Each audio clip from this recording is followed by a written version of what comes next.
j'ai reçu une éducation chrétienne.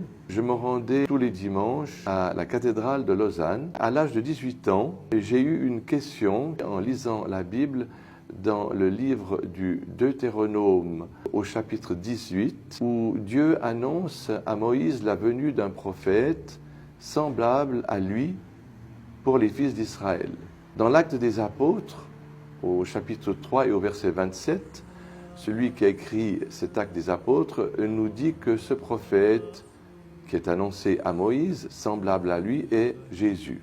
Or, je me souviens, à l'époque, cette question m'avait interpellé et j'avais demandé à ma tante, mais c'est étrange car Jésus n'est jamais un prophète comme Moïse. Dans l'évangile de Jean, au chapitre 14 et au verset 13, on fait dire ces paroles à Jésus, qui est devant une foule, qui ressuscite les morts, qui fait voir les aveugles, qui fait marcher les paralytiques.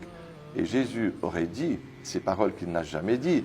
En vérité, je vous le déclare, celui qui croira en moi fera les mêmes œuvres que moi je fais et des œuvres plus grandes que moi, car je m'en vais au Père.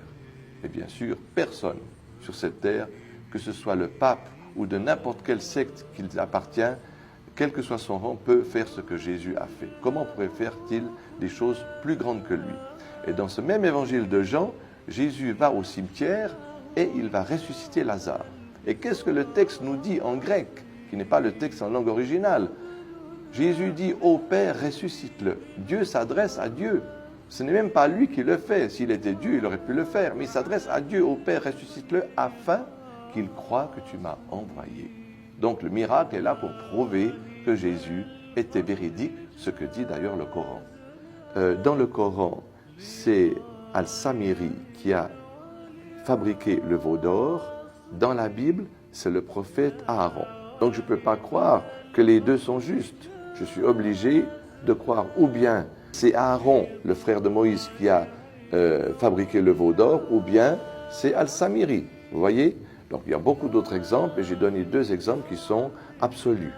C'est donc la connaissance profonde du Coran et de la Bible par laquelle Dieu m'a amené à cette croyance qui ne comporte pas de doute.